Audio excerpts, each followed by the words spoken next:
चित शर्मा जी, अधिवक्ता, secretary general international council of jurists. महाराज जी, यद्यपि एक प्रश्न पहले हो चुका है काफी बार, बट ये सारे एक साथ सुप्रीम कोर्ट के वहाँ अपनी प्रैक्टिस करते हैं, एडवोकेट्स हैं, इसलिए फिर से कर रहा हूँ महाराज जी इनके। महाराज जी, श्री हरिवंश, आपके चरणों में कोटि कोटि प्रणाम। महाराज जी, हम वकालत के पेशे में हैं, अपराधी अपराध करके आता है, उसकी वकालत करना कितना उचित है? क्या ये मार्ग राधा रानी की प्राप्ति में बाधा नहीं बनेगा? नहीं, इसमें ध्यान देना है।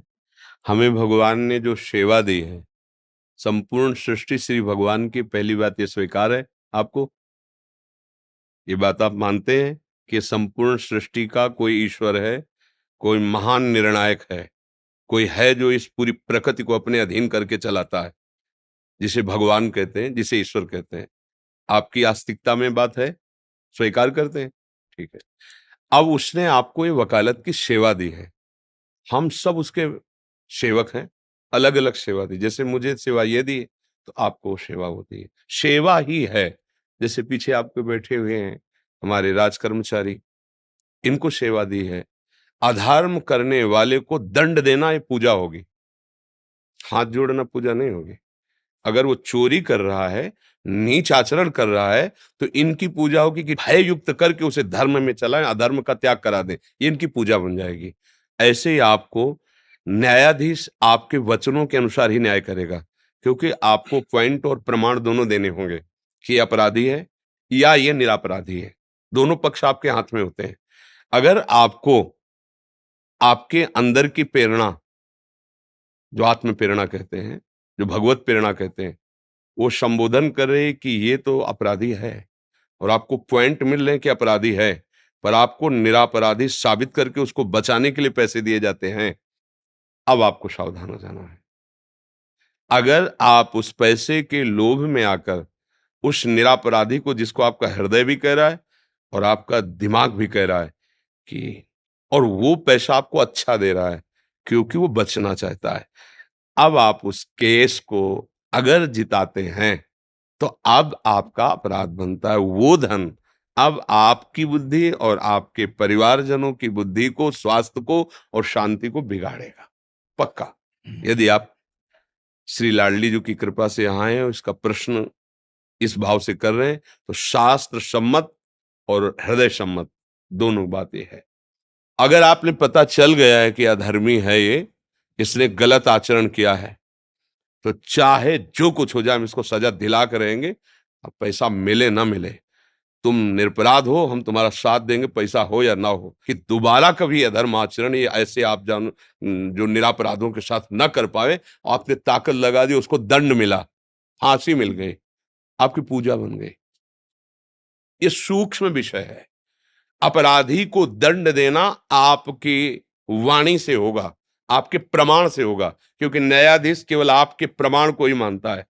आप जो पॉइंट रखेंगे, आप जो प्रमाण रखेंगे, आपको यही पढ़ाया गया है, और आपने अधर्म का पक्ष लेकर उसे धर्मयुक्त प्रमाणित कर दिया और विजय अधर्म की हुई, तो उसके कारण आप बने ना, तो फिर कारण को तो भुगतना पड़ेगा ना।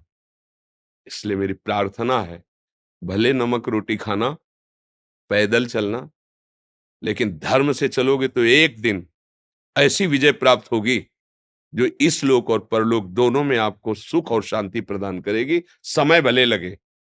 धर्म से चलने वाले को यह जरूर है कि बगल से आपका ही मित्र निकलेगा बढ़िया गाड़ी में, वो आप हो सकता है पैदल हो, उसके पास हर सुविधा हो सकता है, लेकिन वो सुविधा एक दिन उसके लिए ऐसे प्रपंच की रचना करेगी कि वो जीते जी जलेगा, और ये असुविधा आपकी एक दिन ऐसे सुख शांति मिलेगी कि आपका अपने परिवार में जाकर आपको उसके देख के संतोष होगा, हृदय शीतल रहेगा, और आपको भगवान का संरक्षण मिलेगा। अगर भगवान का संरक्षण है तो फिर कौन बिगाड़ सकता है? तो मुझे लगता है कि अगर आपको पता है कि यह अधर्मी है, फिर आपको साथ नहीं देना चाहिए। पर ये लग जाता है, आज की आधुनिकता को उन्नति मानने वाला हमारा दिमाग इस बात को बड़ी मुश्किल से स्वीकार कर पाएगा, बड़ी मुश्किल से। क्यों?